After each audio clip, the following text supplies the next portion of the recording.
thanks for what you do with your podcast and all the rest. You're doing a great job. Hope everybody keeps tuning in. You get a lot of good info, a lot of insights, understandings of how to get strong, how to stay strong, how to use your strength. You do a great job, dude. You make things better than they are in real life, I think. If you don't follow Massenomics, y'all do it. Social media, website, everything. Massenomics.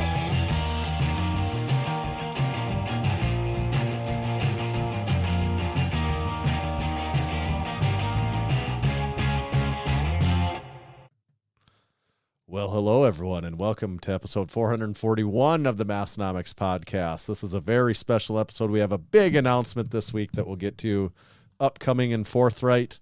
My name is Tanner, just in case anyone doesn't know that. And my name is Tommy. You know what's special about this week, Tanner? Well, do tell, yeah. 441.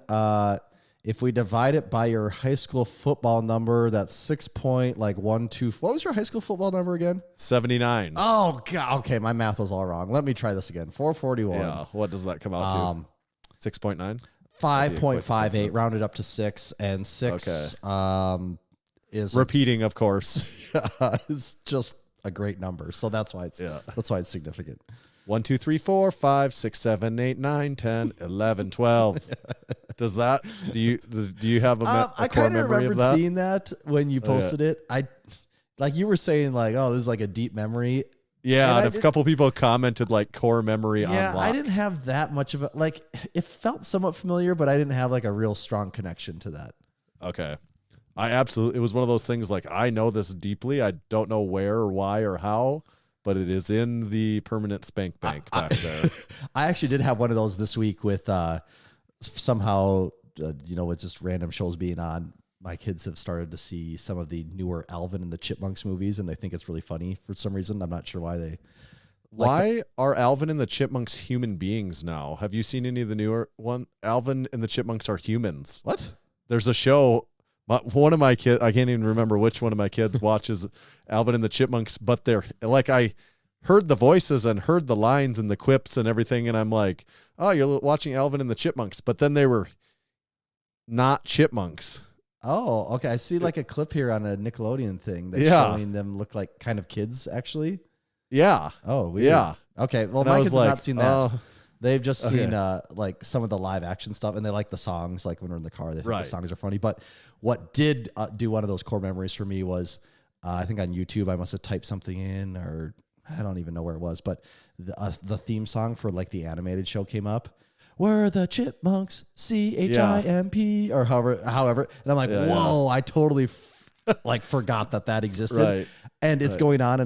And I'm like, I know the word that's next. I don't remember any of this. And then it was get to this, and like my brain knows what the next word is. This is so weird. Alvin! Yeah. Big Chris spoiled the big announcement. Yes, in fact, week 1 of the Massenomics Fantasy Football League, I was the high scorer for the week. Were you really? Put almost 150 points. Oh. And somehow they bumped me down in the power rankings from 1 to 2. So my projected too much power. Yeah, I guess they hate me because they ain't me. Who were the big rankings. scorers for your team this week? Jefferson didn't have that crazy of a week though, did he? No, but everyone showed up. My kicker defense, Lamar, actually got robbed of that last touchdown for the Ravens. One more tutty pass would have bumped me over who my highest. I'm not going to give an in-depth fantasy football update every week because nobody. I don't know if there's much worse than listening to other people's fantasy football that you're not involved in. So I'm going to be pretty careful about not doing it. But just to answer your one question, Jaden Reed, Packers wideout, had like 30 points, and Lamar Jackson did good, and really they all did good. A stroke of luck, I guess, is what. Yeah, I guess you really did bring the total package. But that was not really the big announcement. We will get to the big announcement later. But first, this is a big announcement. I don't know if it's the big announcement, but this episode is brought to you by our good friends over at Build Fast Formula. You can check them out at buildfastformula.com. That's where you can find their full bevy of supplements that they've got available there. You can use discount code Massenomics. Don't forget that part. Discount code Massenomics. Save you 10% every order that you get there from Build Fast Formula. Full Blitz and Vaso Blitz. We like to take a scoop of each of those. One of them is caffeinated pre-workout. One of them is non-caffeinated. Scoop each. Pre-workout, gym. Get done with gym. 80-20 protein. That's why your nickname now they also is the chemist Tanner, because you're mixing. Yes, that would be my bodybuilding. Actually, I'd be cautious about being called the chemist in the lifting world. People take that like a. Who wasn't the one guy in Pumping Iron the chemist? Wasn't that does sound right. But did they say it's because he was a high school teacher? Wasn't that right? That's right. That's right. And I'm like, yeah, chemist. That's a tricky name in this industry. Double entendre. Right. They also now with creatine monohydrate, everything for sale at buildfastformula.com. Thank you. And this episode is also brought to you by Texas Power Bars. Right now, you can save up to $50 on a variety of bars that would be a great fit for your home gym. Bars like the Texas All-American Bar, the Texas Bench Bar, and the classics like the Deadlift Bar and the Bodybuilding Bar as well. Available in a variety of options. Most of them are the Cerakote options, but sometimes some of them you can get the Black Zinc or Bare Steel too. So if you head on over to TexasPowerBars.com, click that sale banner, you can save some sweet dough on some of the best bars available. Head on over to TexasPowerBars.com. Thank you, Texas Power Bars. And Big Alex, listening in the live chat, did just spoil the big news. The big news is the next Massenomics competition is to decorate Tommy's walls. Just told my wife this week that I'm like, one of these days I'm going to do something back here. But like you said, Tanner, I think you said last week or whatever, you're like, that's not what you look at. I look at this in front of me. Right. And so that part of the room doesn't even exist to me. But, right. I'm only a few weeks away from being here for a year. And the fact that I've done nothing here says a lot. So I should. I'm not going to wave the cameras around to show it, but I did hang something up in the fulfillment center. My mom got me a print of me doing an Atlas stone at the Lift Hard Live Easy Classic 2. Nice. In one of the black and white pictures from Nick? what's the photographer? Nick? Big Nick. Yep. And then actually, one of the supporting members, this is a sack segment thing. Oh, here we I got to go. hang this up still, but this is pretty cool. This is the story on this is after this must have been at the zoo some point in time Saturday night or some point in time Saturday evening. President of North Dakota, we were hanging out with him. We got to party with him pretty hard. Mm-hmm. We were doing the cigar thing and all this stuff, and he actually sent me a couple cigars that I've got here. Cigar guy. Yeah, and then he sent me on this Cigar International letterhead. He sent me this little note because this is what he had told me the night of after the competition. He said something. He's like, there's a lot of memorable things that happened this weekend, and he goes, but no one will ever forget those last few deadlifts of yours. And then he put that on this thing, and then cool. my wife took it out of the cigar box and got it framed. I did, when I didn't. She had gotten she got the newspaper article from the weekend she got framed too, and she got this framed also. So this was actually the note from Dylan that he put on his cigar thing. I also like how it's such a big note and there's two yeah, lines on that's it. what I actually that almost like makes when it I saw it better. like this. I'm like, I actually like that. It's like it stands out in a way because it's like, why is it so big and it's only a couple of lines? That's good. I don't think his intention was for it to be framed, but actually seeing it framed, then I'm like, I like that. So I'm going to hang that up here somewhere in the fulfillment center. Yeah, that's nice. That wasn't the big announcement, really, though. That was just another teaser at the big announcement. Is everyone ready for it? I did catch up on some Chimp crazy this past week. You did? Okay. Did. Wow. I didn't know. That is a big announcement. I didn't know you were going to say that. How much have you seen? I've seen the first 3 episodes. Oh, the last episode 4 is the final one, and it's out. It is the final one? Yeah, it came out. It was on last night. Sunday night. It came out Sunday night. Okay, I was going to say, when I was getting caught up last week, it was there. Or last night, it was there. So that's why I assumed that maybe there was a few left. But, okay. So have you watched all of them? Yes. Okay. Yes, I've seen them. I watched episode 4. I watched the final one. Okay, so I've seen the first 3. And I'm not going to go into spoilers and everything here, but some of my quick takeaways. I thought it was interesting that it is by the same guy who did Tiger King. That guy knows the Yep. He's got the exotic world animal. Yeah, no exotic coincidence, animal right? world pinned down. It was also Right. interesting that he had to have a proxy director because he has a reputation in that space now. So people That people don't even want him around. which doesn't surprise me. But overall takeaways, you said it last week that you're like, yeah, I'm not a PETA guy, but I feel like maybe people shouldn't own chimps. Watching that, What do you think of that? Yeah. it's the most messed up thing. It's like they love them because they're basically human, but then it's basically human and you have to essentially keep them in a jail cell their entire life. Like if that's not cruel and unusual, I don't know what is, man. I mean, you could never do that with a person. Like that would, you would be put in jail if you did that to a person. Yeah, you'd be put in jail for that. Correct. These people all have some deep, I mean, that's so mental, apparent, right? I mean, the way the lady is like, I like these chimps more than my kids. I'm like, okay, you can like maybe not have the best relationship with your kids, but to really be like, I like these chimps more than my children, and just say it so matter of factly, it's like maybe that's part of the problem is you guys have some deep relationship issues that you should have figured out first. Yeah, and just the way that they essentially are imprisoning these creatures that are mostly human is really messed up, man. And then also the way that they're just feeding them McDonald's all the time. Oh, come on. I know. That's I'm like, I have a dog and I would never dream of feeding my dog as much McDonald's and filling his dish up with Coke the way you guys are like, well, he likes it. I'm like, of course he likes it. Yeah. Your dog would like it too, wouldn't he? He would freaking love it. But are you going to like sit there and hand feed him cheeseburgers and French fries? And like, it's bad for their health, you know, like. So this is the thing with people that are way too into their pets is I think what a lot of it comes down to is like people are really selfish, you know, like in general, a lot of people just are really selfish. You could maybe say now, maybe more nowadays, more than ever. And when people are always like, oh, I love dogs more than people, or like, I'm just a crazy animal person. Sometimes I wonder, like, do you put so much stock in your relationship with animals because it's a one-sided relationship? You know, like with people, there's give and take. There's an actual, there's a relationship. There's a give and take. And with animals, it's all one-sided. Like, I mean, you could literally abuse an animal, and for the most part, that animal will love you the next day. Yep. And for some people, they kind of do in certain ways. They just keep their animals caged 20 hours a day. And no matter what, the animal's excited to see them. And they're like, great, I'm a great animal parent. Like, this animal is I only tend to this animal when I feel like it. Like I'll go on vacation for a month and leave this animal to whoever to do whatever. And when I show up, this animal loves me, and a person doesn't give me unconditional love like that. It's like, yeah, because you're a selfish asshole. A person would be like, hey, this isn't a relationship. This is a whole one-sided thing.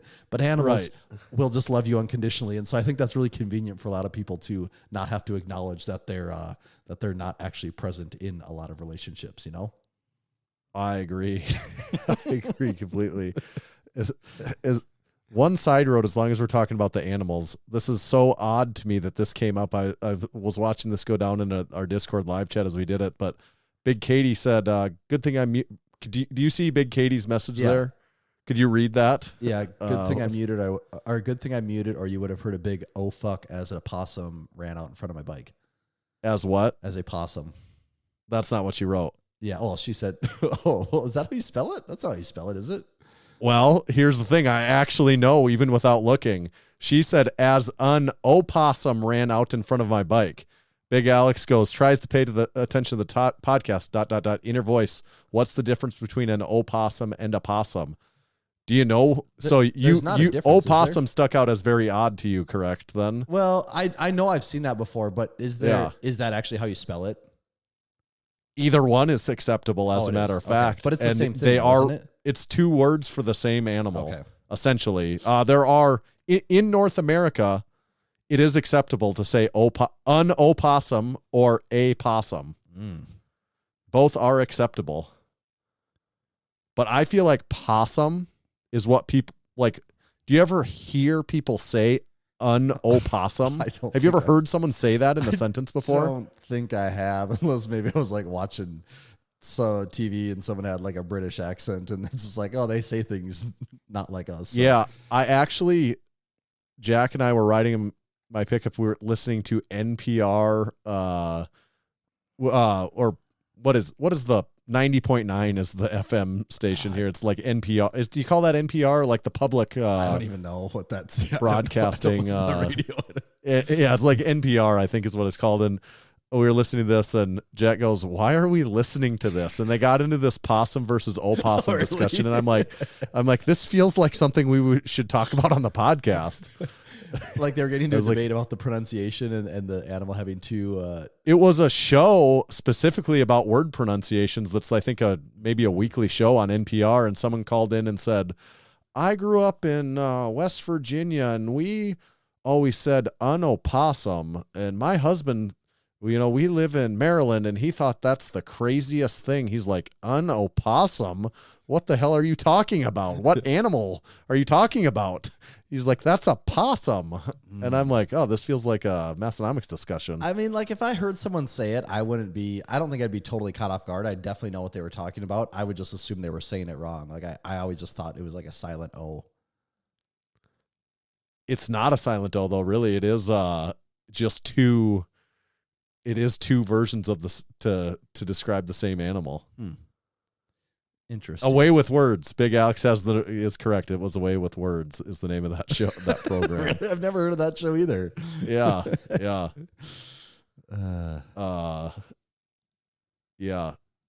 So that's interesting. Because they. Or go ahead. Oh no, that's actually I'm going to wrap up the opossum talk there. Along the lines of That's animals, enough. since we're talking animals, we also went to the zoo this weekend, and Top Shelf. no, not Texas the, Power not that Bombs? zoo. We were at the zoo in eastern Southeast South Dakota, not western Yeah. Northeast South Dakota. And man, it was so funny. They had the exotic birds, the macaws, the whatever. Should get Cody to provide some context here, but they had the birds, the ones that talk.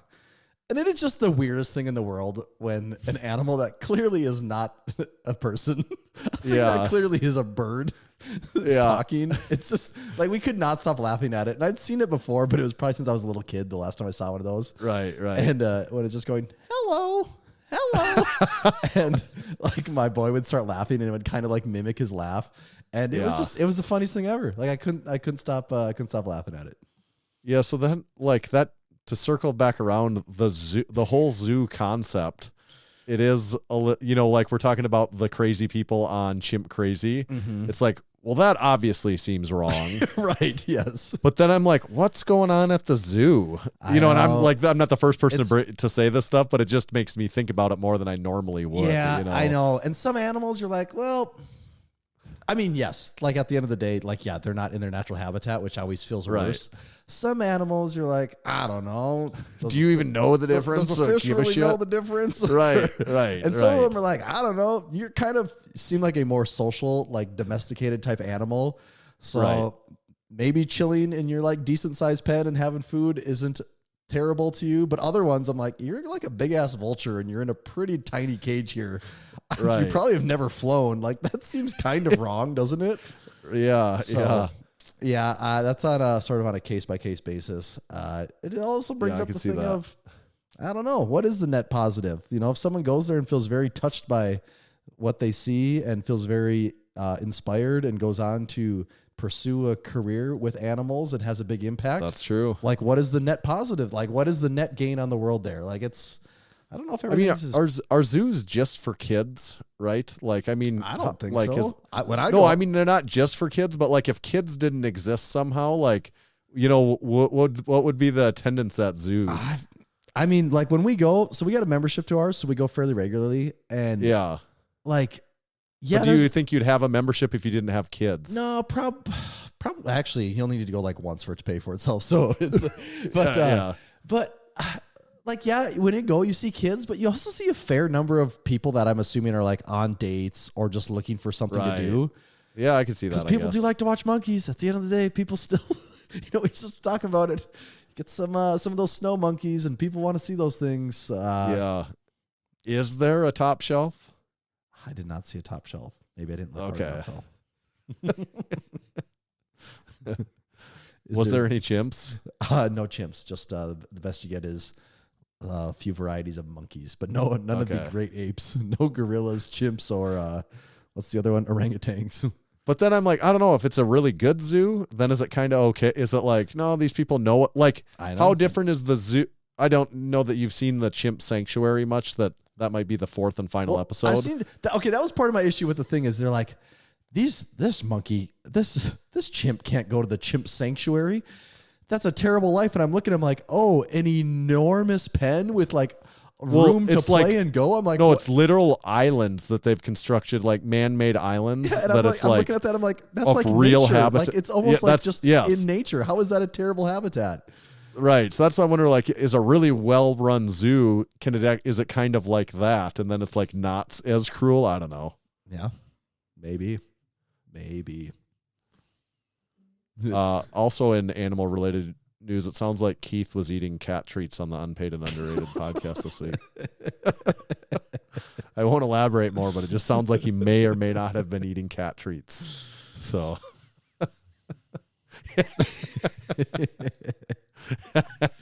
He has verified the fact. Yeah. He's just confirmed it in the Discord. Keith in the live chat just said, yes, it turned out he was guessing. Well, I don't know why he was eating cat treats. It might have been don't ask, but yes, I was. Yeah. And he said, no one can ever stop me. He said, they're delicious, they're sterile, and I like the taste. And good macros. Yes, he was putting it in MarcoFactor, I think. Yeah. What do you got, a beverage over there at all this week? Oh, I still got still water over here. Still water from Stillwater, Oklahoma. Yes. I've got a little bit of the forbidden fruit over here. Oh. Little limoncello. Oh, God. I thought the forbidden fruit would be good. I'm gonna say you got took on that one. Little nip from the forbidden fruit. The limoncello fruit. Yeah. Someone played a trick on you. Carmex. I am always a little torn on limoncello. I kind of like it, but it also tastes like I'm drinking Carmex at the same time. So that means take that for you what don't it's like worth. it.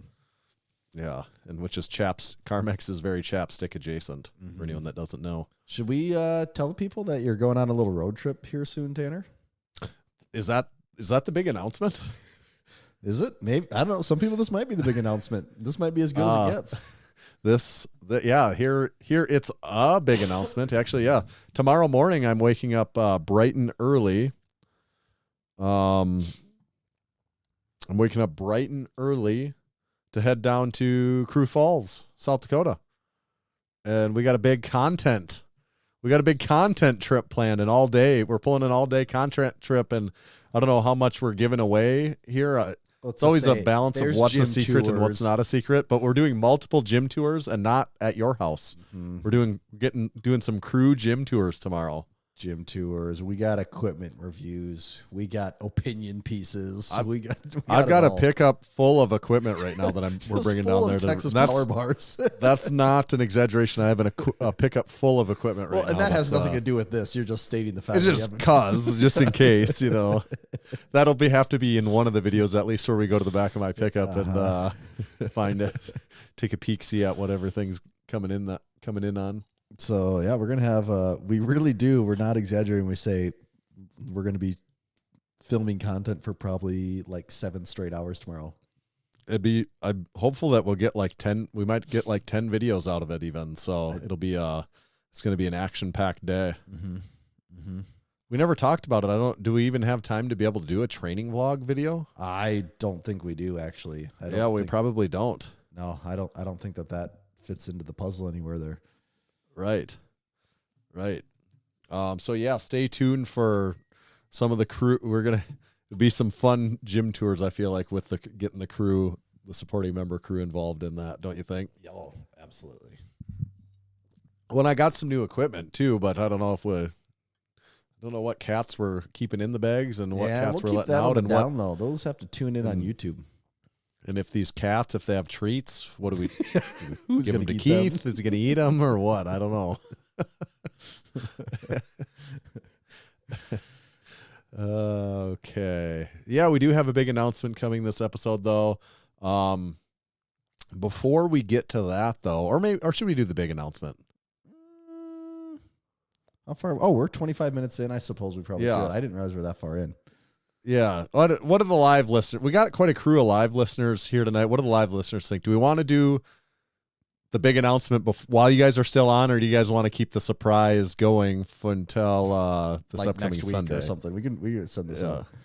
Yeah, we could wait, but if I'm not seeing anyone say that they want the announcement right now, so I feel like waiting is fine. Oh, one vote for us, just waiting for the surprise from Anthony. Well, that might take precedent over all the other votes. So if someone wants a surprise, I don't know if we should be the ones to ruin it.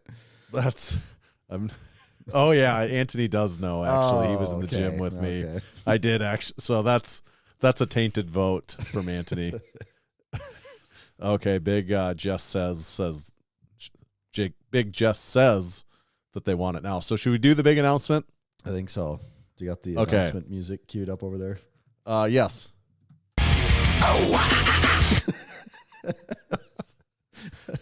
That is just, that's how I know something big's going to happen. Disturbs bringing it on in. Yeah. So the big announcement is the date. This is part one of the big announcement. The date has been set for the Lift Hard, Live Easy Classic 3, if that's what we're calling it. We haven't. We'll really just say officially. 2025 for now. Yeah, the 2025 Lift Hard, Live Easy Classic date is set in pea gravel. We have officially etched that into pea gravel of what the day is going to be. So it is going to be on July 19th, 2025 this year. Oh, is that July the day 19th, we picked? 2025. Yep. Oh, shoot. That day? That's actually not going to work. Appointment that day. Oh, we might have to move that. Well, it's going on. We might just not be able to be there, but it is going to be going on July 19th, 2025. So essentially the same weekend, Saturday, falls on a 19th next year. You may have seen Minnesota Department of Lifter Safety. They've mentioned something about it. There's been a few other people that have made mention of things here and there, and that is official. Date-wise, any notes on that way? It just made sense to keep it the same if we could make it work, and we could. It seems to be working for people's schedule. It's not too close to the 4th. It's not too close to, school starting or whatever could interfere with people's lives. So it seems like that date has worked well. Always some people that any date's not going to work for, and we just kind of have this established, so keep going. Probably the bigger news is the change. There's a change. The times are changing. The winds of change. The winds of change are in the air. I don't know if you can hear or feel or sense that. Can anyone hear or feel? Yeah, there's a big change, and this is a big change, actually. This isn't just pomp and circumstance. There actually is a big change. Is that right? Pomp and circumstance? Sounded correct to me. Are those the correct two words? Sounded correct to me. Or is that just kind of what I've told myself it always is? I think you're good there. Okay. Might have to sneeze here. Yeah, it is. I have checked for you. It is Pause. pomp and circumstance, though. Okay. Pause for dramatic effect. So, yes, Tommy, do you want to lay it on him what our big change is? Well, we have changed the venue. We have made a venue change. This will be held. Isn't the formal title like the Aberdeen Convention Center? Is that the formal title of that place? I actually don't know. Okay. Well, the venue is the Best Western Ramkota, Aberdeen in western northeast South Dakota, and they do have a large convention hall in there. Obviously, it's not as large as an entire hockey arena, but it is large enough for us to host the OD, or to host the powerlifting meet without too much issue. And it's more importantly than anything, it is air conditioned as well, so there will be a higher level of comfort for everyone involved. Yep. And it is a big convention room, and it's the size of like over 2 basketball courts. Square foot, I don't know if it's like 10,000, 12,000, what it is. I got the exact number here for you. It's a big room, and we've actually completely mapped it out. It's like what do you call that thing? What would you call that thing you put together where all the pieces are in the place? I did almost like a diagram of like the entire thing, how the layout would essentially work and look. So, yep.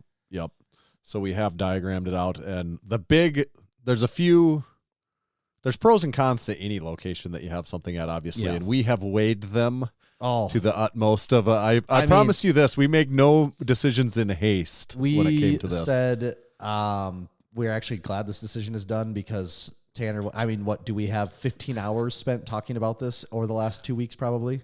Probably. And I made the comment the other day, I'm like, it's September 4th or whatever day it was. Not even 2 months removed from the last one. And we've spent much time on this. I'm tired of it already. So it is just nice. It's a relief to have that set. Okay. First, so questions. Big Nick said how many bathrooms? A lot. Yeah. The bathroom setup is really good there. Yeah. They probably have, nice. I don't know. That bathroom probably has, I don't know, like, just the closest one to it probably has 5 stalls and 10 urinals in it. Yeah, something like, and that's and that one's very close. It's just like right out the door. Also, a few of the other little benefits that go without saying. Yeah. Is What else the you fact got? that this is a hotel means it is staffed and people are cleaning things up and there to work on things. It's not just a bare bones. Here's the key. Figure it out on your own. So right. Which is what we do at the Odie. Yeah. Which is like Odie is we are totally on our own. It's just, yeah. They literally give us the keys and say, here you go. It isn't a hotel, so that's another benefit is you can stay wherever you want, but there will be a Massenomics block of rooms. And in my opinion, I think it makes a great place to stay if having the meet and being there and everything. Yeah. Asking about bathrooms, if you stay there, you've got a bathroom. I mean, you can walk up to your room bathroom if you need to even. Yes. Yeah. Yeah, so it's got that benefit of everyone can stay there. It's got a good restaurant in it. It does have a pool for everyone. There's a lot of concerns about that. There is a pool in there. Restaurant and bar. A good bar, actually, too. Yeah, restaurant and bar. I mean, one and the same, but the bar is good. But yeah, I mean, like, also, there will be a full bar. Yes. We will have a full bar at the event. Yes. Full bar. Yes, they will also, the hotel and restaurant will also be catering the food. So, like, that part will be taken care of. So you can buy your food from them. Or if you wanted to leave, if you're a spectator, you can just leave and go to the actual bar in the restaurant. Right. Otherwise, yes, they will also have a full bar set up. So whether you want beer, alcohol, liquor, whatever you can think of, there will be a full bar there ready to serve you as well. And the chairs for all the spectators and everyone competing should be better than the piece of shit folding chair that is full of rust and falling apart. These are the same chairs they use for weddings and stuff, so it should be nicer there. What are some of the other just little things like that, Tanner? Yeah, I mean, mapping it out, we've got room for all the vendors all the booths to be inside the room, too. Just nobody else gives a shit about this, but there is a easy access for us to be able to load up equipment and everything, and that doesn't matter to the competitors. I think the number one thing is the air conditioning. Oh, Big Alex actually just posted it. They do have a really sweet pool at this hotel too. Pads in it. Yeah. Distance wise from everything else, I don't know. Nothing in Aberdeen's that far from each other. It is a different corner. It is on the. It's not far from the Odie, actually. Yeah, it is on the west side of town, right. Which places it closer to where the Odie would be. You can take pleasure in knowing you're staying directly across the street from where I used to live. That is where my old house used to be. Also, this is where my wife and I's wedding reception was. So you can kind of almost be a part of Massenomics history in that way, and knowing that the same room that this powerlifting meet will take place in was where my wedding reception was. That's true. We did have to pony up more money for this, so this wasn't. That was us also part of the decision process. This is more of an investment for us. Yes, but I think the climate control will be worth it, and if for some reason we go. I guess my feeling is this is going to be better and it is worth it. We obviously think that, or else we wouldn't want to be spending more money making a decision that we think is going to be worse. So it's obvious, just the money alone talks that we think it's going to be better. If for any reason it wasn't, we could always just go back. It doesn't have to be permanent, but I do think will be a better solution. I think so too. And they seem excited to work with us, which is also nice. Yes, that's a big plus. They're very excited too. The temperature thing kind of stresses me out a little bit over the last couple of years because I worry about 100-degree day. That's what we've always said. In South Dakota, luckily it's never been too bad. I think the last 2 meets, the temperature that day was low 80s-ish. But that's not to say, it wouldn't be unheard of to have a day that is a 105-degree day. That wouldn't be, the craziest thing that ever happened. And if that was the case... It wouldn't be the best time for a lot of people. Right. And we've talked about that a lot. Or it could be 75 degrees this next year. And in which case could it's be, like, yes. oh, dang it. It would have been perfect in there. But I like removing the stress of that worry. You know, I we don't have to think about should the garage door be open now, closed now. Right. Did we bring enough extension cords for these big ass fans to be blowing for the next 48 straight hours? Just a lot of stuff like that. Keith is not the first person to ask this question. He said, "Can we have the after party there and skip the zoo?" Technically, you could. It is a convention center that they have night parties at. That is what the place is for, is wedding parties usually. Yeah. So it's like, yes, could we get a DJ in or something like that and have the party there? True. Yeah, we haven't talked about that. I do like the zoo. I think it's fun. Yeah. To get everyone just out of the element and right out of the place you've been in for the last 12 hours. Right. You know, so certainly that's not a crazy idea though. Like especially when you're like at the Odie, it's like, well, we don't want to hang around the concrete floor Odie anymore. Like, let's get the hell out of here. It's too hot, you know, and all this stuff. Yeah. But that is not a crazy point that he brings up there. You know, I think regardless of that, or irregardless, depending on which is the right way to say that I'm unsure of, it'll be nice for the people that choose to stay there, that they can go, like, say, after they're done powerlifting, you can go run to your room quick. Maybe I want to take it like a really quick shower and be right back down here. You know, just like that, having your room right there. That alone, I feel like, man, I've never been to a meet where we've had that. Actually, the one in Sioux Falls was kind of that. The Sheraton was connected. They're just far enough apart that it was a little ways, but yeah, to be done with your meet and then strongman starts to be like, nah, I'm going to run up to the room quick. And maybe you have some beers sitting up there or a cooler and like, no, I'm going to rinse off quick, get the change of clothes, grab my stuff. And now I can just really go down and relax. Like that sounds awesome. Yeah. And also the fact that, I mean, like this is kind of the home base. So, I mean, there is a good chance that, you know, there could be 50, 60 plus crew members all staying here. Yes. I mean, I think that between there probably competitors, will crew be. members, all that, like that's not crazy to say. Lifters certainly don't have to stay in this hotel. You can still stay at whatever hotel you want to. That's your totally prerogative. But that's kind of, I think it is probably in a lot of people's best interest to funnel it all this way. And then if everyone's at the same hotel here, it makes it that much easier when we're going to other places, you know, for all of our other stuff to get back and carpool and all that. Yep, for sure. Anything else on the announcement, the venue, the date? I guess we're excited for it. You know, I think it's good news. Yes, all good news. We're very, very excited about it.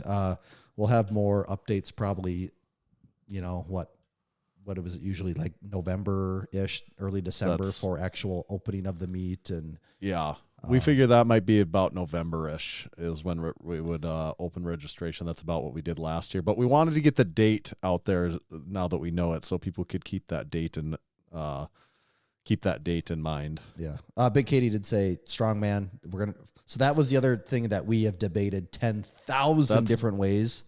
We have discussed that so much of options and what we can and can't do and limitations and and just everything, every possible scenario. I mean, we've talked through so many scenarios, and in the name of we're making a pretty big variable change this year with the venue and everything. So we've decided the format will stay exactly the same as last year. And when I say that, it's powerlifting will be exactly the same size. And slightly improved, I think, is actually but the overall thing of powerlifting with 90 competitors, strongman with 25-ish competitors after the powerlifting meet is the way it'll take place. You know, as far as the scheduling goes, maybe we move a few things up a little bit in the schedule to try and just speed things along, but it is going to mimic last year's format. Keith brought up asking Dave to start the meet earlier. That is the plan. The powerlifting meet will probably start 30 minutes earlier. Couple things to expedite that probably cut 30 minutes out of the time of that run too. And then I think we have some Jake has some ability. We kind of talked about that. He can shave some time also between event selection, etc. So it's very possible, I think very reasonable that the day is done 90 an hour and a half sooner than last year. That, along with the people being more comfortable in general because of the temperature. And not having a fan blowing on your head all day long. Right. I think that the combination of those two things will be big improvements. The little bit shorter time, like the time's not going to go way down. No, we're not cutting 4 hours out of the day.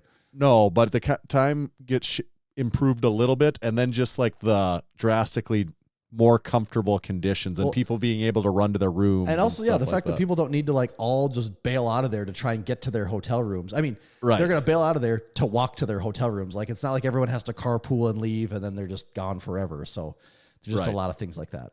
But it was important. We did want to keep the strikes, because it's tricky. Tommy even made the comment that he's like, well, I guess there's probably a reason that you don't very often go to an event that is a strongman show and a powerlifting meet on the same day at the same exact place, because it's hard room to do that. It's very hard. Just between space, volunteers, equipment, PA systems, all of that. Running things in tandem is very difficult. Yes. But I'm pretty happy with the plan that we have in place thus far, including the venue. So as of right now, overall though, athlete-wise, we're talking about the same as last year. So I guess we already know the artwork for next year won't be a hockey mask. Gonna have to be a Best Western logo. Western logo. Just a picture of a hotel. It's going to be a Best Western mask.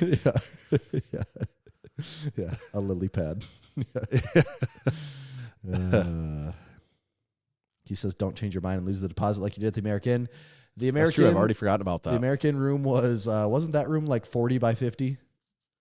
It's way too small. I know that. And this room, for comparison, is 80 by 120, so significantly larger. Yeah, you could fit many of the Americans inside of this one. Yes, you can. Yeah. Okay. Do you want to hear? Well, first, actually, why don't I tell you a little bit about the Strength Co.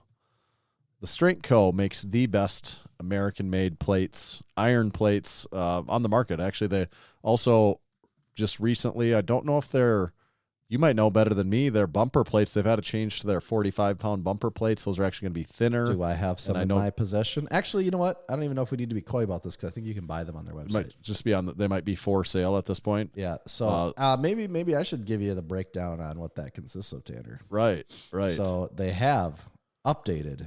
I just want to make sure you can buy these actually. You can buy the new 45s. So they have updated their bumper plates, where the 45 bumper plates have been updated from the Strength Co., where the old ones were about 3.5 inches wide. The new 45 bumper plates are 2.4 inches wide, which actually makes them basically the same size as their 25-pound plate. And I believe they were able to do this by adding some buckshot, some lead shot into the rubber mix of the plate. Okay. So it's made it a much more compact plate, which I think is actually a better plate, especially if you lift heavy. Those 3.5-inch ones really fill up the bar. You can't fit a whole lot of those on. So the thinner size is a nice addition. I got a couple in my garage. I'm working on some content for Grant with those things, and I think they look great. If you haven't seen the Strength Co. bumper plates, they have the same vibe as their other ones, just with a rubber look instead of that E-coat that we've all come to know and love. So, yeah. So get yourself the bumper plates. Get yourself the Made in America black, smooth, easy to grip iron plates. Check out their collars, deadlift jacks, barbells, everything. T-shirts, apparel, everything over there at thestrength.co. Wait, am I supposed to read another ad now after that? Yeah, actually, you're kind of having to do double duty now. Yeah, that's correct. All right. Well, I was made for this. Maybe I'm not. We're built different. I'm built different. Worse. This episode is also brought to you by SwissLink. Since 1995, SwissLink has been importing military-issue goods to the United States and into the hands of those yearning for quality gear at uncompromised prices. SwissLink is home to the authentic Wavian fuel cans. They're made from the same factory that's been pumping out those jerry cans for the NATO forces since the 1940s. They're made from 0.9 millimeters of cold-rolled steel, and Wavians are the highest quality gas cans on the market today. SwissLink has also added a Wavian water can, stainless steel water can to match, and it fits in all your Wavian jerry can holders. And it's made from 304 stainless steel, so you can trust it to carry your drinking water. This is another addition to SwissLink's exceptional collection and their dedication to quality customer service. Enjoy 15% discount on your next purchase at swisslink.com by entering code MASS at checkout. That's MASS to save 15% at swisslink.com. Thank you, SwissLink. Thanks, SwissLink. Just side tangent note, nothing to announce here, but we have been working on just earlier today, we're working on some new upcoming apparel. And I was looking at that again, and I'm like, oh yeah, there's some good stuff here. I'm excited about some of those items. A lot of those items are things that big excitement for myself just to wear them for myself of what we got coming for this fall. I'm just looking at them now because I haven't given them a look since earlier today. And yeah, still look good. Sometimes you got to come back to it and be like, okay, yeah, that is what they look like. Get some fresh eyes on there, and yep, looks good. Yep. Looking real nice. Looking real nice. You know what else is real nice? Our supporting members. Okay, first, before I get into that, I guess I want to specifically mention this line in the sand that we have coming. This is important. This, what's the math on this one? This episode is going to come out. This might be the last warning. Yeah. So this episode comes out on September 15th, September 16th. The line in the sand will probably be sometime the week that this comes out. I don't know if it's going to be the 17th, the 18th, the 19th, the 20th. We'll decide that the week of where that lines are actually drawn in the sand table. But it's coming very soon. This is essentially your last warning. You've been warned. And I don't know, is there anything else we can do about it at this point? I feel like we've done everything we possibly could. Boy, I don't know how else we stress the importance of this situation, but if you're still listening and you've not signed up, what is wrong with you? Yeah, because we have this mailing coming. For anyone that doesn't know, we're mailing something out, hopefully the end of September, but we've got to draw a line in the sand where if you are a supporting member by that date, you do get the gift. Mm-hmm. If you join a day after the line in the sand, you do not get the gift. Yep, you're back to waiting. Like there's a big ordering process. There's customization involved here. There's a lot of stuff where we don't have. There won't be exceptions to this line in the sand because we don't have the ability to make exceptions to this line in the sand. So you have to get joined up before that. For that matter, there's been a few people whose membership, I'm pretty sure, like their cards expired like this week. And I'm like, you guys got to get back in quick. You ran the whole race and then you tapped out like 10 feet You've from been the finish line. a supporting member since 2021, and we got this special personalized gift coming, and you are now not a supporting member. So if you think that could be you, make sure you're get that corrected here soon. And that's just one of the benefits. I mean, there's a whole list of them. That's true. Here. You got a discount code waiting for you inside. I mean, if you ever even have a hope of competing in the Lift Hard Live Easy Classic that we've been talking so much about, I will tell you right now, you're not going to get in unless you are a crew member because it will fill up. So that's your shot at getting in and having the weekend of a lifetime whisked away in western northeast South Dakota. What more could you ask for? That is very true. It's funny. Big Alex's math is kind of correct on this. He kind of has this figured out. 1 whole month out of 12 supporting membership fees goes towards these mailings. That's kind of accurate. If you're a supporting member, if you haven't figured it out now, that's kind of how we like to keep people involved is, we're reinvesting back into it. It's fun. It gives people another reason to want to get in on it. One other thing before I forget, I don't think I reminded people last time. If you are an existing supporting member and your address has changed within the last 6 months, make sure to send us a DM on Instagram, a DM on Discord, an email, anything with your new address. And just you having ordered product from us in that amount of time with your new address does not mean your address has been changed. It's a separate database of addresses that we need to know specifically if you've changed addresses because we manually adjust those. So please make sure you're getting those addresses in. Now, should I actually do the supporting? I think so. Supporting members here. Okay. So we like to give back each week. This week, you got a few important members to support. There was a Highland Games crew meetup. It was the Covenanter, I think, Highland Games. And Big Eddie was like kind of running the show, it sounds like. And then Big Murph was there also spectating. Big Waffle Iron competed for his first time in Highland Games. Oh, that there. was Looks actually like his he did a first good one? job. Yeah, that was his first one. And then Big Andrew won and joined up after winning. He became a crew member. That's like winning double twice. winning. Yeah. Yeah. Big Nick, our resident crew agronomist, after a 3-year adoption journey, it's over. And on Labor Day, it sounds like they welcomed a new baby girl to their family. So that's pretty sweet. It's pretty sweet news there for Big Nick. Curious to get a agronomy. I hope this doesn't affect it negatively. He's going to have more on his plate now. I hope it doesn't negatively affect his agronomy updates that we've come to rely on. No, we can't have those go away. No. So don't be slacking on that. And last but not least, you can check out Big Emmett on Unpaid and Underrated this week. He was the guest on our sister podcast. And congratulations, Big Emmett.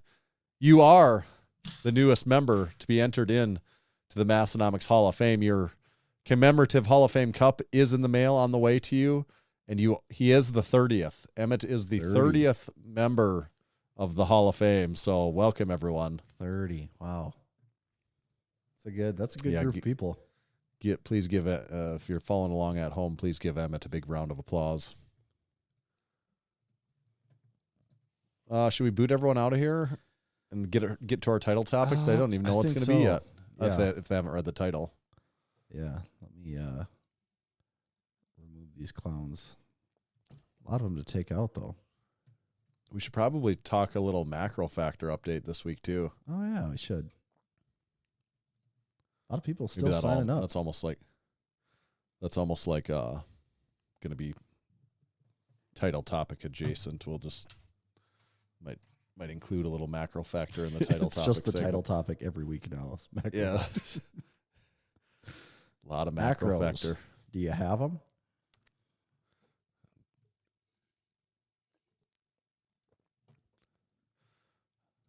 We get them all booted out of here. Just make this so much easier if there was like a mass kick them out button, but there was a lot in this week. It takes a while to kick them all out when there's that many. Okay. It's probably even more satisfying though for you. Just be like, oh, thank God, you could kick them all out. All right, they're gone. Can I trust and assume that you did report them for sexually deviant online acts? Yes, they have been reported. There's no chance of ever accessing Zoom ever again. This will probably negatively affect their professional careers. I would assume. Absolutely, yep. Like a scarlet letter they'll have to carry the rest of their lives. Yes. So here we go. Here's this. Which means it is time for the title topic. And the specific title is what?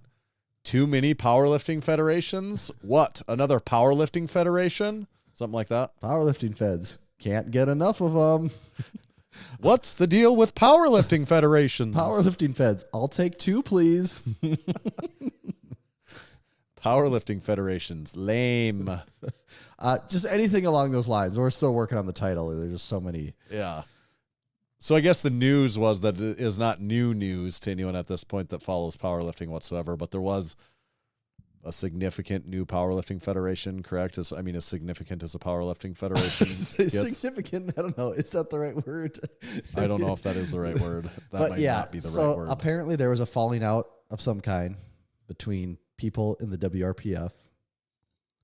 And the quick story is some people higher ups at the WRPF have split off to create Powerlifting Unlimited. PU. Powerlifting Unlimited. And quite the smelly federation. Why did they break off? I don't know. A lot of questions to be answered there. And they're not given any answers other than the most generic responses you could give to anything, which is maybe part of where it gets annoying in the first place. Because The last time I feel like we had we've covered this topic, I don't know, 5-10 times since we've been doing this show. I mean, it probably is a yearly topic. Once every couple of years. Yeah, right. The last ton we probably really covered was, as far as a new federation goes, would have been the USAPL Powerlifting America split, I believe. Yeah, probably. And there it was pretty clear, like, what was going on. It was never like, why are they I mean, philosophically, it was kind of like, why is this happening? Yeah. But you understood why it was. Right. So, like, there you at least had some answers. People knew what was going on. This one, no one really knows why for sure, other than there's speculation, right? There was speculation. And that's maybe the most annoying part of it. As someone that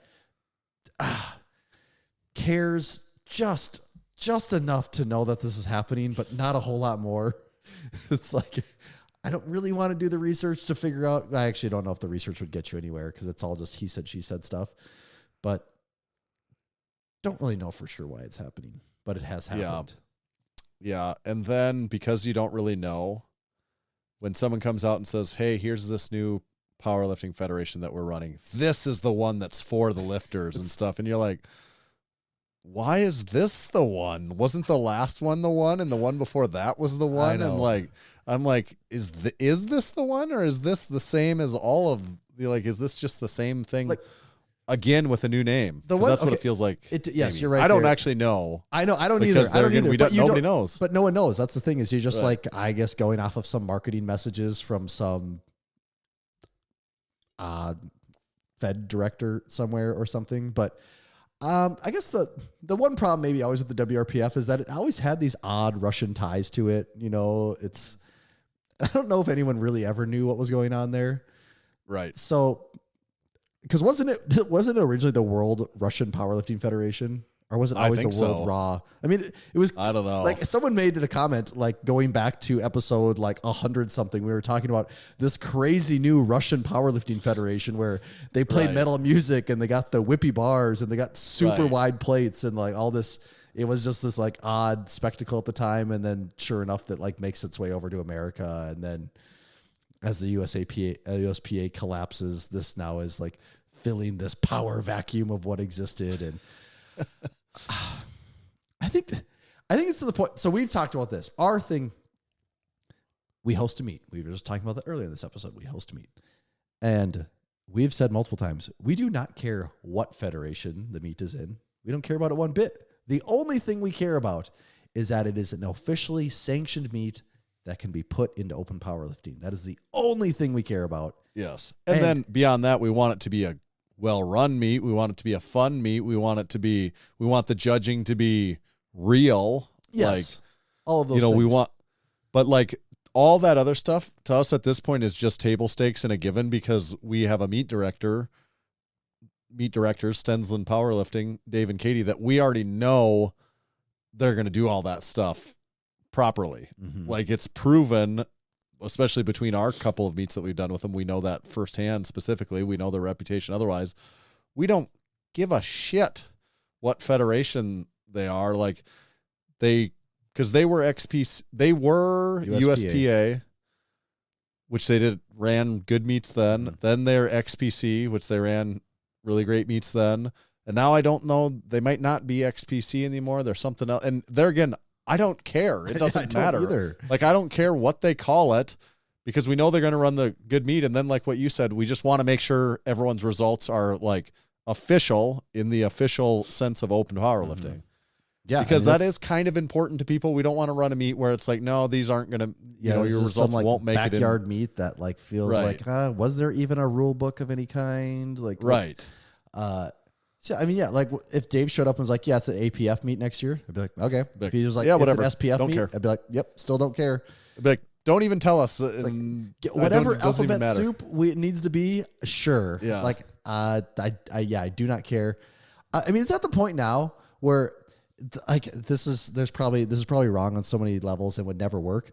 But it's basically at the point where like open powerlifting could basically just release a rule book of like, this is how a powerlifting meet should be ran. And it could just basically get the open powerlifting stamp of approval.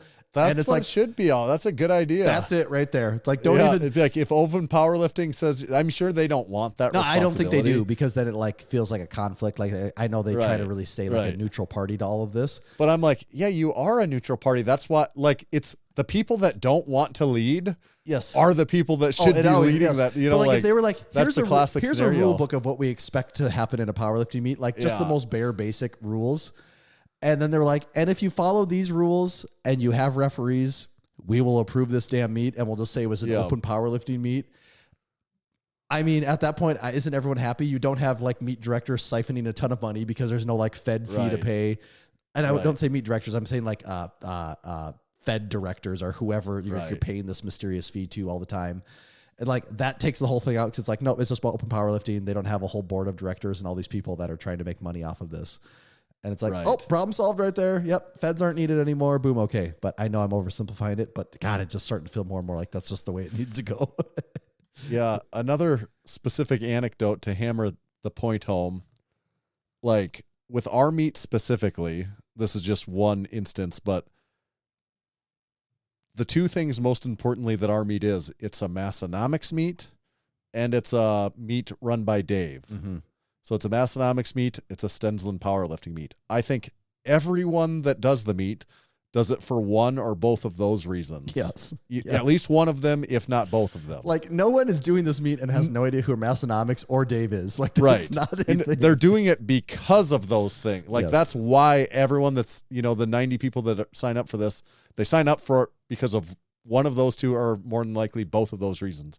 Nobody that's doing it is signing up because it's a WRPF meet or an XPC meet or an APF or a USAPL. Like that, at least in the context of our meet, which I think we have something figured out in that way. Yeah. Nobody cares about that. And like that's not the reason that people come to it. Okay, so we're not talking drug tested. Drug tested is different. Right. I can understand because drug tested, there's implications of competing at a national and world level, and there's like ladders you have to climb to do that. So that's a whole different thing. So we're not talking about that. I acknowledge that is different.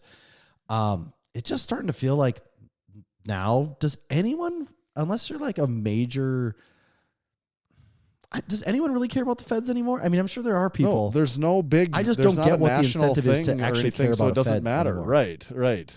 Like, care about the meet director, yes, because the meet director is the one doing the thing. The Fed's not really doing anything. Like, let's be real. No. Other than offering a rule book and I don't know. Like, the Fed is just the loophole that has to be jumped through to get a good meet director to having their results published in open powerlifting. That's, in my opinion, what the Fed provides at this point. That is it. Yeah. They're just the necessary evil of getting something sanctioned. Right. Quote unquote. And then a funny mental exercise that I've played on myself before. I actually have this thought. I'm like, yeah. And then I laugh about it that I'm like, wait, that is also the problem, because I'll think, you know what we need? We just need one other federation that doesn't care about any of that crap. Someone comes up with this new federation that, and then I'm like, well, wait, that's what everyone keeps doing. And like, it just keeps exasperating the problem. But like, you're like, yeah, that's what we need. Just one federation, one new one that doesn't care about any of that stuff. Gets it. That's what we need. Yeah. That really gets the lifters. It really gets what's going on. Like we're obviously couldn't be less interested in going down that path, but it's like, yeah, I think we got the ideas. We could maybe execute it. And then you're like, but that's what everyone thinks. I can't think that we're the only ones that think this way. That like feds have like ruined themselves to the point like no one cares about the feds anymore. No one does. Right. So it's like our whole thing would be like, no, we'd be like, no, we are out of the way. Like we want, we're only doing this just so you can get approval into open powerlifting. Like, because that's the only thing anyone cares about now is open powerlifting. Like before, you needed the feds to like prove some legitimacy to your record. It's like, no, what else? Tell me what else does the federation do? Am I missing something? I mean, certain feds have like their USPA nationals or like WRPF those are nationals. Not real. Those are untested nationals. Yeah. I don't mean this as an insult, but they're like not a thing really. No, that's not a thing. I mean, it's divided enough now that's not a thing. And it's not a thing. Like, again, it's like, that's like setting a state record. Yes, it's a thing, but it's actually not really a thing. Right. Like it's just, again, because now you know what you do. You just look at powerlifting. You're like, oh, okay, you were that WRPF champion that's in the that national division, standing, and you were number 100 in the country that year. Like, yeah, that's not actually a champion. It's right. Yeah, because the talent pool has been split so many ways because no one can. It's so dumb. Like it's dumb. So what? I mean, I just can't. I'm struggling to think of what else the Fed provide. I mean, they provide the rule book and et cetera, but that's all just another way of saying they provide what you need in order to get, okayed by Open Powerlifting. The rule book is like 98% the same between all federations, though, so it's not like anything novel's going on there. Right. I mean, it's like, can I wear a hat or not? Or, it's like, okay, whatever. Make sure they do not have that loop on their thumb for benching, too. Right. Like, that's got to have that in the rule book. And yeah. Because same way, I think, Dave, for example, and his judges, they stayed to the same standard regardless of what the federation has been. Mm-hmm. So even if I don't know if this is accurate, if XPC had a looser rule book, well, they didn't come in and now say, okay, everyone can squat really high and they're good. There's like that didn't change. No, we're still just powerlifting, right? So it's still about the meet directors and how they run the meet, not the federation. Yeah. You kind of just run out of stuff to say about this because we have had this conversation so many times over the years, but it is just comical that it still is a thing. Like no one has still figured it out. And I don't even know if like people talk about these, there's these big time pro meets that come and go over time. We've seen a lot of that too. Yep. And they all basically fizzle out because you can't make money off of this. That's the economics of it. There's not money to be like, you can't like, it's proven that you can't. I honestly, like to put it like bluntly, like there'd be a few power lifters each time that make some money. Like John Hack likes those meets. Again, I'm sure Dan you're not talking about a charity. You're not talking about a business. Right. Like the reason golf and all these sports can pay their winners $20 million for winning a damn tournament is because they have so many eyeballs. They're making in the sport. Way more than that. Yes, because they're not doing it to like losing money. They're doing it because they're making so much ungodly amount of money. Yes, and whereas these people running those untested big money meets like that, I don't think that's ever been a net positive for anyone. I don't think so. And sometimes we hear rumblings of like how they're like losing massive amounts of money. It's just usually there's a rich backer or somehow they get a few sponsors locked up that are throwing a ton of money at it. And then everyone donates their time and works for free and does everything. And then it's like, okay.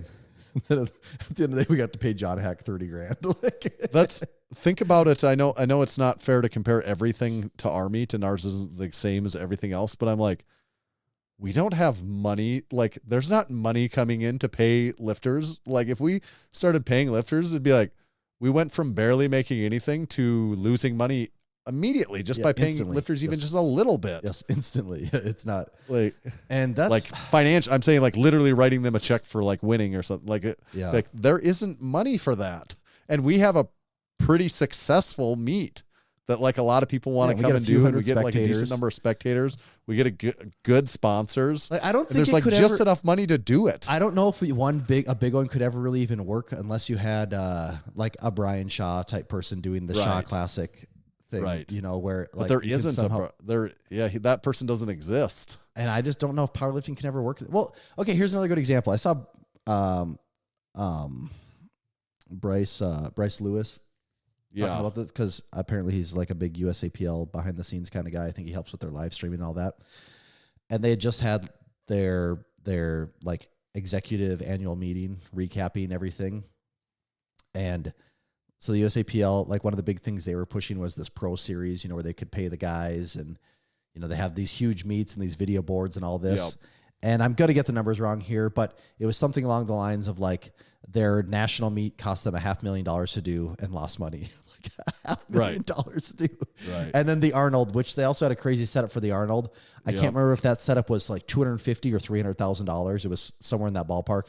Wow. And that also lost them money. It's like, of course it did. Because it's $250,000, $250,000 to do a powerlifting meet. The other one step deeper is, the people running the meet can't make money.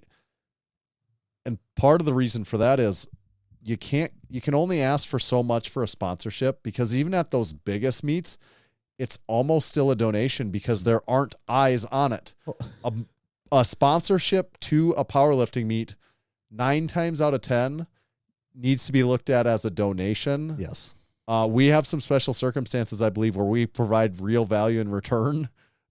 Like at least we try to, and I know a lot of people try to, but a lot of times it is not, the sponsors aren't going to pony up more money because they're not getting a return. Mm-hmm. Like, so they're not going to sponsor the meet for $10,000 because they're not going to get anything. Well, that's the thing. Like, it's like, I'll give you $500 because that's the most I want to give as a donation for this. Yeah. Yeah. And that's,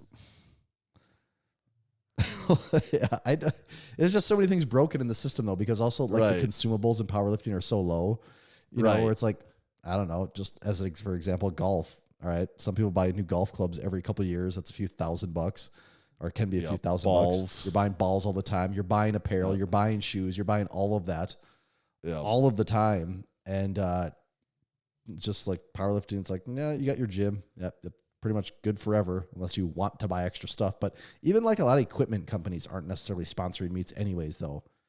Yeah, you know, that's true.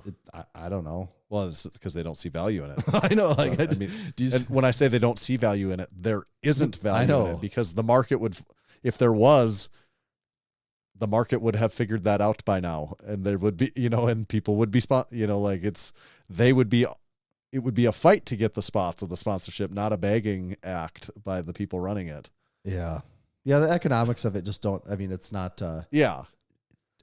it's nothing novel here, but the economics of it just don't work out most of the time. I'm not even sure if it is broken. I think sometimes I'm like, that's just what powerlifting is. Like, powerlifting isn't going to be a big money thing. I think it's broken in the way that people want it to be more than that. Right. But I'm like, maybe it's just not like, is it really supposed to be more than that? Like, is it possible in this sport?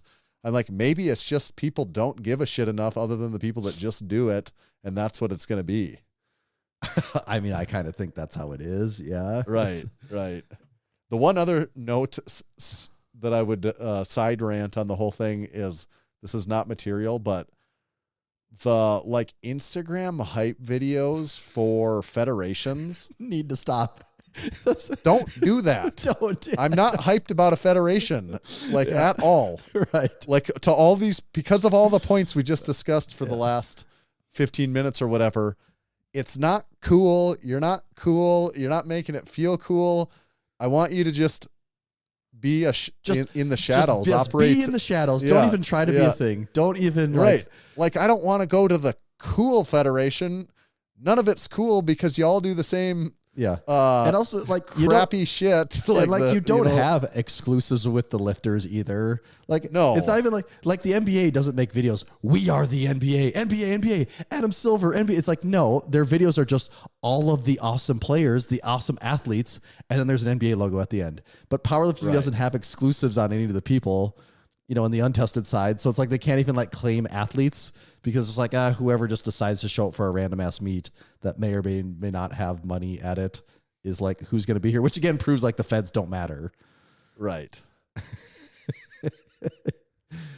Yeah. And I don't know, maybe that's overcritical and it's easy to cast stones. I don't think it's overcritical though, when it's like this whole thing has proven time and time again that it can't self-monitor and police itself. Right. I'm also curious, very curious.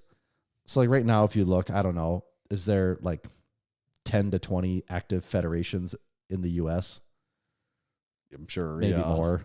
Yeah. I mean, there's probably small ones we don't even know about. I'm sure there is. There's probably 20. Easily. I'm very curious if there's any other sports that subdivide themselves, have allowed themselves to be like, I feel like most sports settle on like, yeah, we have one governing body.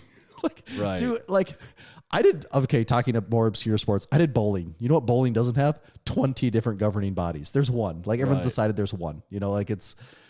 And that seems to probably work out, presumably? Yeah, it works out. Everyone pays their dues. There's an agreed-upon scoring system, and it's just like, there's one, like, universal board. But then it kind of goes back to, but that's what open powerlifting does. Like, they are the universal board. Right. So it just feels, again, like, but what do the feds actually do?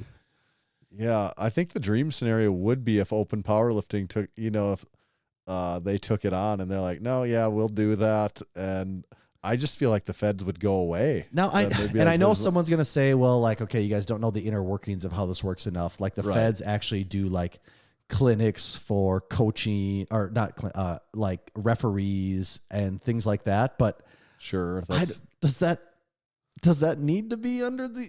I mean, clearly everyone's figured it out. Like the Fed doesn't matter that much because that just keeps hopping and hopping from place to place. So it's not like the onus still goes on the meat director. So if a meat director is running shitty meats with shitty standards, people will not want to do. Like which they have. Like we've seen that sucks. Like judging isn't consistent across all feds either. So you actually can't even prove that they're doing that correctly either. So again, it comes down to you just have like.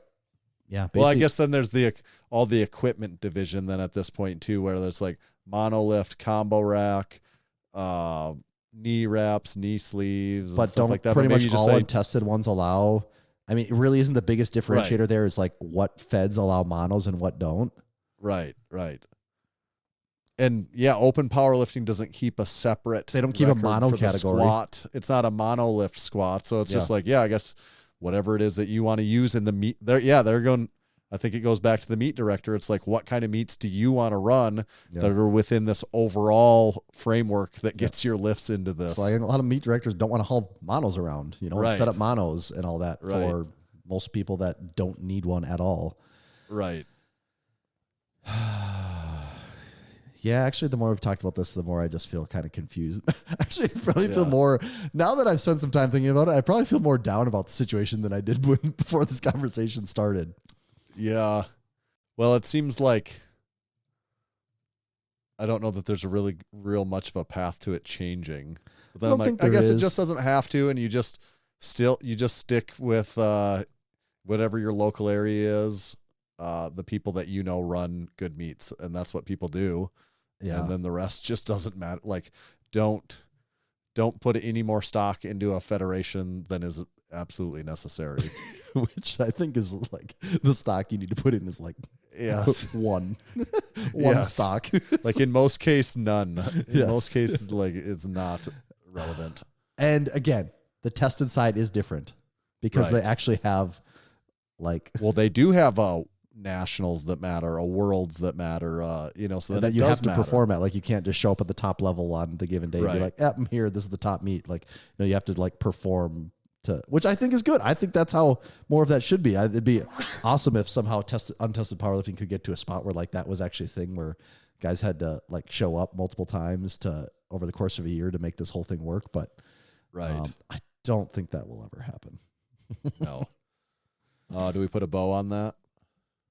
Powerlifting federations? I think so. I'd love to hear the argument for why federations are really good and why we got this all wrong, but I don't know what that is. At the end of the day, I think it's safe to say we might not know powerlifting federations because there's really only two things that we do know around here.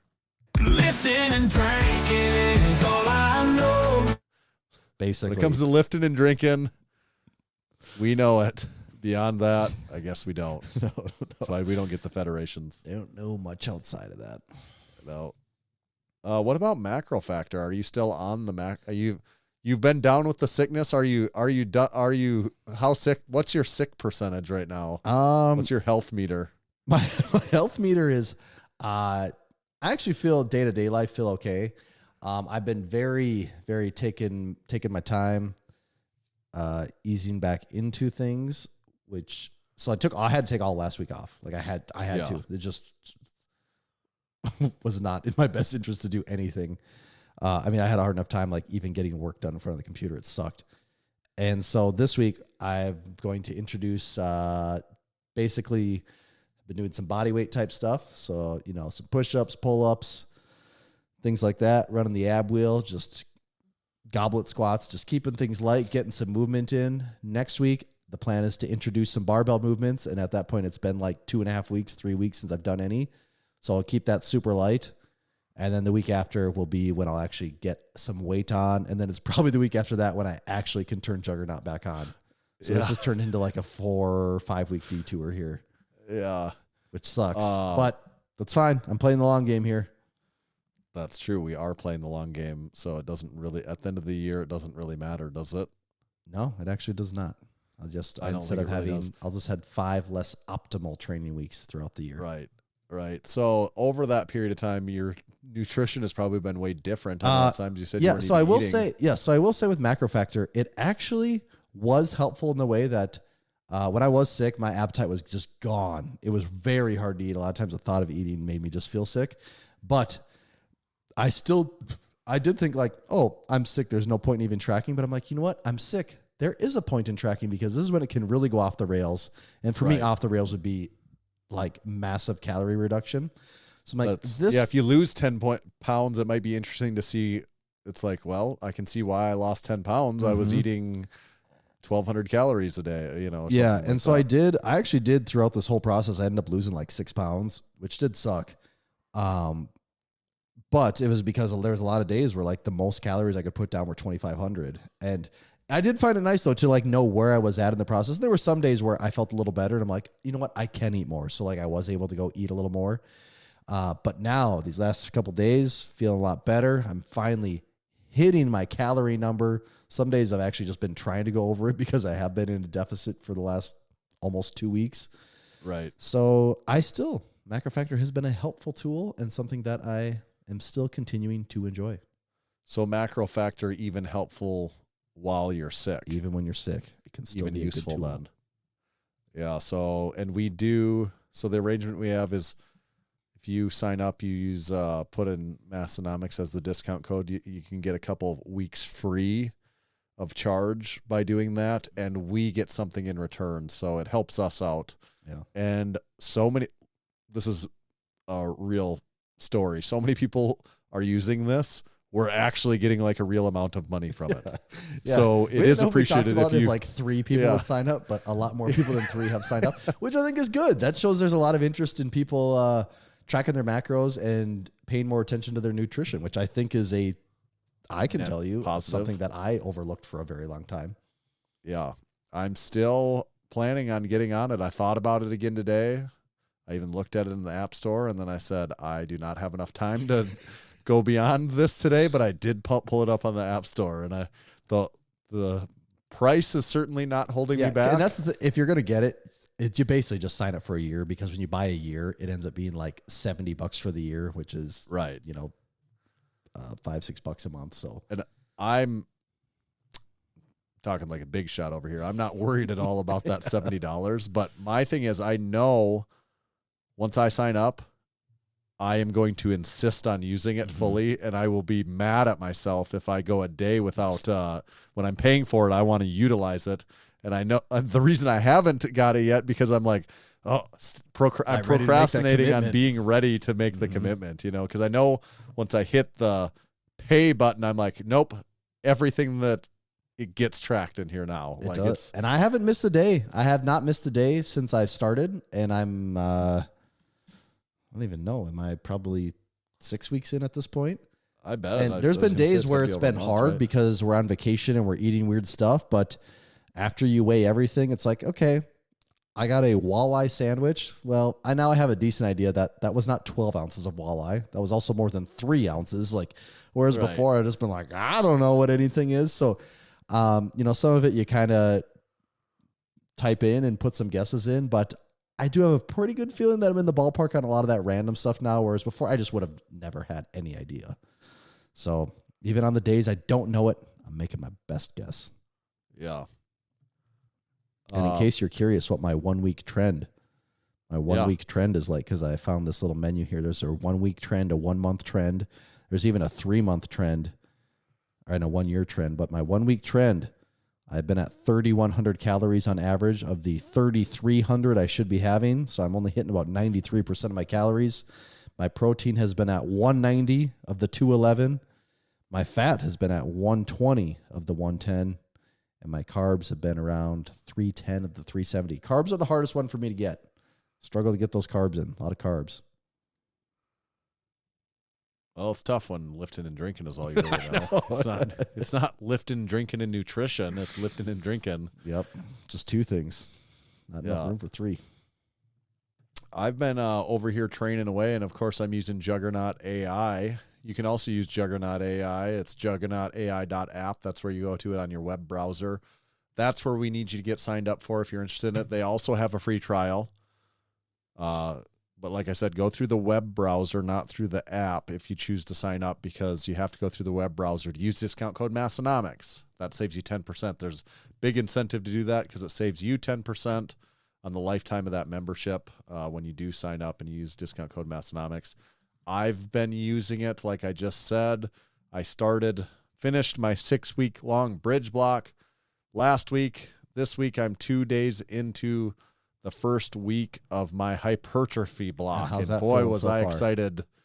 Good. It's fun so far. This first week of hypertrophy I would classify it as having a fun time. I mean, doing some hard sets and, fun is a weird word maybe to some people, what they wouldn't consider fun. But to me, I'm like, oh, great. The bridge block was good. I think it served its purpose for me, but I was very ready to change my training off of that strictly time sets. And so doing, like 4 sets of 8 was some common rep schemes that I've got going on my primary movements. And are you doing like what's your squatting situation looking like?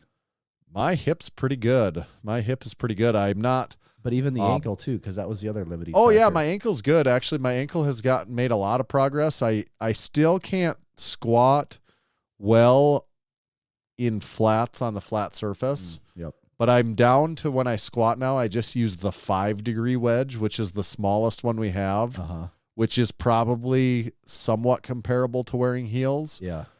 And I could, when I do the belt squat, I actually do wear my heels because you can't really use the wedge on there very well. Yeah. It gets in the way of so, and that feels about the same. So the way I squat now is in flats on the 5-degree wedge. I think eventually I'll get to where I can go just straight up on flats. But the 5-degree wedge allows me to like keep a technique that I'm like, okay, this doesn't feel completely messed up and like feel like my ankle is like my limiting factor on my squat, because I don't want my ankle to be my, what's holding me back from squatting more. Yeah. And so are you doing SSB squats? Yeah. So in bridge block, I was doing transformer bar goblet squat, hack squat, and belt squat. Okay. But now I switched in hypertrophy. I'm doing SSB is my main squat movement. Like just the Elite FTS. Yeah, the Elite FTS SSB yoke bar. I'm doing that on a 5-degree wedge in flats. That's my primary squat movement right now. Mostly just because, I want something that pitches the weight forward a little bit more, because that's, like I like to train that. I struggle with it, so I like to use it. Then also, I just don't need the bar, my arms to be pinned behind my back. Right. Like More right than now, especially when I'm doing 4 or 5 sets of 8 to 10, I'm like, it's really nice for me to not. That is when it really starts to get you, those high volume ones. Yes. The wear and tear really starts to hit. So hypertrophy block is great. Eventually I'll switch into a strength block, and then eventually from there it goes on to peaking. Find out more at juggernautai.app, and that's where you get signed up and use discount code Massenomics. But I am enjoying it, and training's going overall good, and I'm pushing it to the point where I'm working hard when I'm lifting, but I'm also right now I just don't care about the numbers. So like if I need to, if I'm guessing my weight, I'm always going conservative, and I'm okay with building up if I need to. So occasionally some of my sets will probably be a little too easy on the RPE scale, but I'm getting myself, I'm getting it dialed in. I'm just not too worried about the weight. Yeah. It's you can make lightweight really hard too. Like that's exactly right. I actually want to do a YouTube. I've got that written down as a YouTube topic of just ways, the mentality of making, like using exercise variations to bring down the total weight, but still make it relatively just as hard. Yeah. And I think there's a YouTube video to that. And one caveat to that is I would say, yes, if you're going to be a power lifter, sometimes you just have to lift the heavy ass weight. Like there's no replacement for that. But you don't have to do it all the time. And the older I get, the more I don't want to or have to do that all the time, because I realize I can't actually. Well, and you realize you don't need to, though, is the other thing. Yeah, don't need to and can't. And can't and don't need to. So if I don't need to, why do I want to force it? Yeah. I was in this bridge block. I can't remember if we talked about this. I was making the move to low bar again after many, many years. Yeah, you did talk about that once. Yeah. And it was feeling good. Like it's kind of weird how strong that position feels. And then when I watch video of it, I'm like, it doesn't, like in my back, it feels just so different. Like it feels like a totally different exercise. Right. And then I watch the video, I'm like, it doesn't look that different really though. So I'm like, have I just like convinced myself how upright I need to be, and I just can't like shake that now? But yeah, it is definitely though a different feel doing it. So I'm curious to see where that takes me as time goes on here. Yeah. Yeah, I guess you've had to put a little bit of a pause on the low bar, but so when you get back in it, you'll use low bar again, or you'll go. And I've been doing I was using the yoke bar for like my accessories. It wanted me to do a high bar, but I'm like, I've been doing like nothing but high bar for the last couple of years, so I can switch that out. It is weird though, doing like a squat workout and not feeling like it's really hitting your quads really hard the whole time. It's like, yeah, what's supposed to be addressing my quads here? Like, where did the quad gains come from? Right. Okay. I should probably read. But this episode is also brought to you by Barefoot Shoes. Barefoot shoes are our favorite barefoot shoes to wear in and out of the gym. The company was founded by Chris Duffin, a guy who knows a thing or two about lifting weights and moving weight, and they make some pretty awesome shoes. They have a variety of options available in low top, high top, and boots.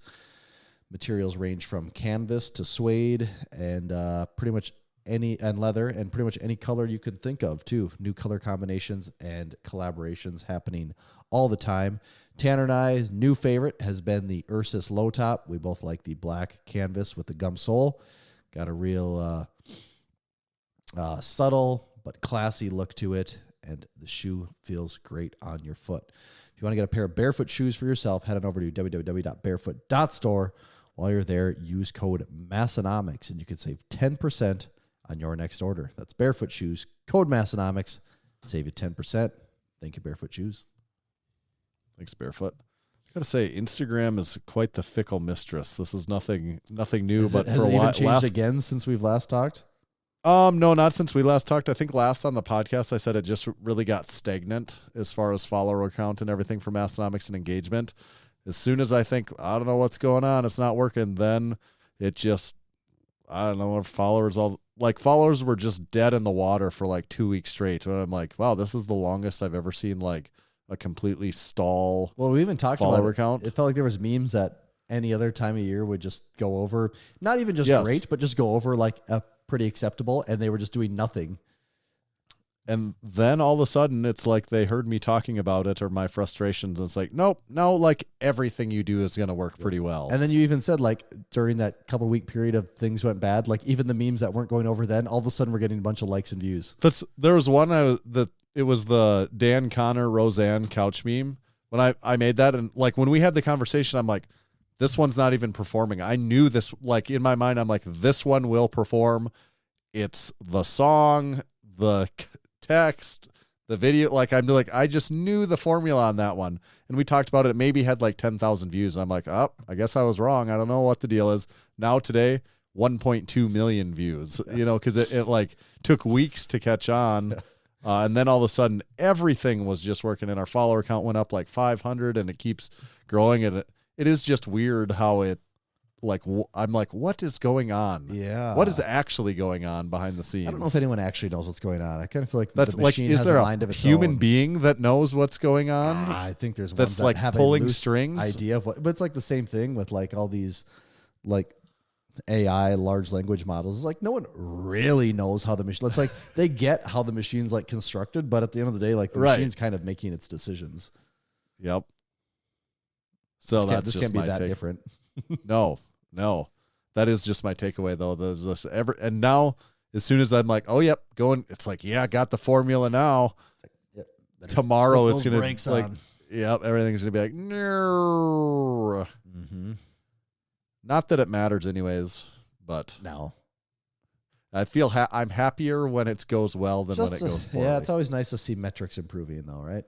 Yeah, and for that, on that token, for something that does even matter more is our YouTube metrics. It's been really good seeing quite a few videos do well on our YouTube channel and subscribers continuing to climb on our YouTube channel. That's probably, the numbers are a little bit lower, but it's probably like far more meaningful than Instagram, honestly.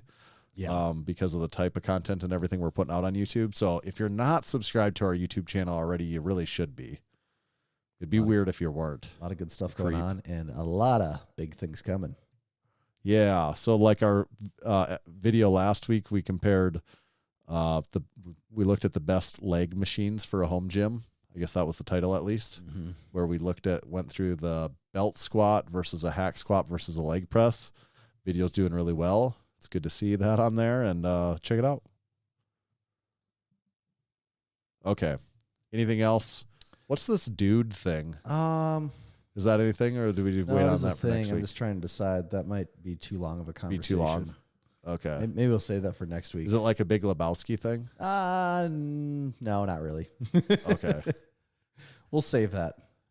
Okay, we'll table that. We'll table that discussion for next time. Well, maybe we should kind of bring this one on. Bring it on home, Johnny. I think so. Okay, become a supporting member. You heard about the line in the sand.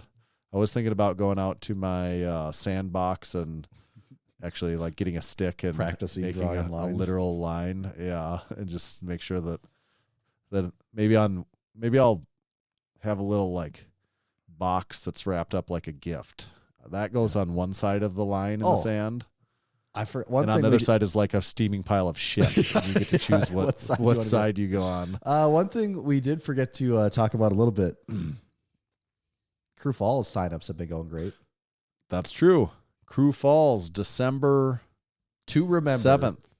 Yeah, it's going to be a December to remember. To remember. That's December 7th, Saturday in Crew Falls. I think there's 24 people signed up. We got 3 flyers now. Representation from Arizona, New York, Ohio, South Dakota, Minnesota, Iowa, Nebraska, maybe? Nebraska. There might be more, but at least all of those ones, right? I've got it written down, actually. I'm tracking that stuff. But several states will be represented already at Crew Falls.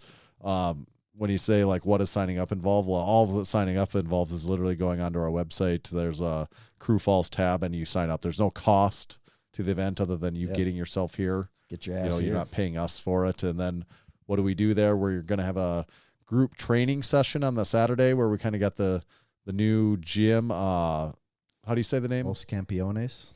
It's a new gym in Crew Falls that we're going to get to train together as a group. We're going to go out for breakfast prior to that. We're going to go out that night and rip it up, maybe have some cigars. There will be some Friday plans as well. Keith was worried about that. A lot of guys are getting Fridays, so we'll get some Friday plans. So we're officially going to try and put a plan together for Friday night this year too, right? I think so. Not everyone will be there because we know a lot of it's more like the semi-local people that are like, I'm not driving in until Saturday morning, which that'll be just fine. Saturday will be the meat and potatoes, but we want something specifically for Friday for those that are making the big trip. And then there's enough local people that it'll be fun. It'll be worth it.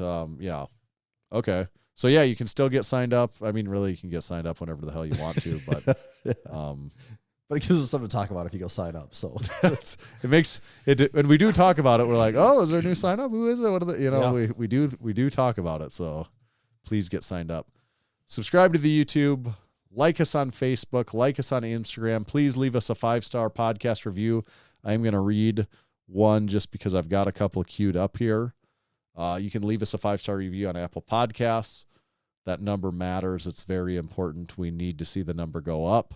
And we will. I read them like a month ago. I read some. Yeah.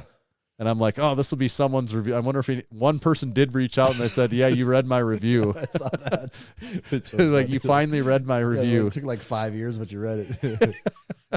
So some of these people are still listening. So leave a review now so we can, so that way 5 years from now, you can hear us read it on the podcast. You'd be like, I did do that a long time ago. That's right. This one's it's like Wayne's World, And this is from Bradleyos. Grab your favorite gym shirt and sparkling water, then settle in for everyone's favorite public access podcast about nothing. Tanner and Tommy are the best friends you never had and take you along for a ride with plenty of hip-hop culture references and a little bit about lifting. Oh, plenty of hip-hop culture references. I was like, hip-hop? Do we have a hip-hop Anonymous? stage? Or? Yeah. Hip-hop culture. Next one is titled Honk with an umlaut, and this is from Big Rich Spooner. Greetings from Eastern Southwest North Carolina. Want to get strong, stay strong, and use your strength? Then look no farther. Big Tommy and Big Tanner will teach you the ways of the silly goose and have you fixing your poverty bench in no time. So grab your drink spotter and your favorite shorts, your favorite lift shorts, and join the crew in the pursuit of lifting-centric entertainment. Eastern Southwest North Carolina, maybe a place that we won't be too far away from at some point in time if the winds blow us in a certain direction. Only they would. The big spoon. Never know. Anything could be another big announcement one of these days. Next one is from Mike Hughes. I've had my druthers. Easily one of the most entertaining podcasts out there about lifting or otherwise. The inside jokes, training notes, and interviews are great. My whole family is outfitted in Massenomics gear, and we're all better for it. Teach them young from your friends at Garage Gym Updates. Very nice. So check out Garage Gym Updates. Last one here for this week was going to give it 6 stars, but it wouldn't let me, from Zach. They really need to get the shipping on their merchandise worked out. I ordered a banner twice, and all I got was an envelope of stickers. My friend ordered once and got 2 banners. I actually remember that. This is from at least 2 years ago because it tells me, but someone had me play a joke. They had me play a joke and said, "Hey, send me I'm ordering this banner and my buddy also is too. Send him like an empty box and then just send me like his other banner and I'll give it to him. But let's just mess with him." So I did do that actually. You said, "I can't risk a chargeback. This is crazy." Yeah. He's like, he had assured me, I think if I remember right, that he's like, "No, it'll be be fun and good." That and is really funny. Yeah. So I'm pretty sure be curious if he's listening, but I'm pretty sure that's what we did. I sent him like just an empty box or like I think there might have been a ransom note even involved. Oh, really? Like so-and-so has your banner. You need to do such and such if you ever want to see it again. That's that good. Sort of thing. That's good. Elaborate. Yeah. So you can get stuff like that happening if you order merch from us. You can get ransom notes even. Tommy, where do they find you at? You can find me at Tomahawk_D. You can follow me at Tanner_Baird, but nobody gives a shit about that. Just make sure to follow Massenomics at Massenomics. See ya.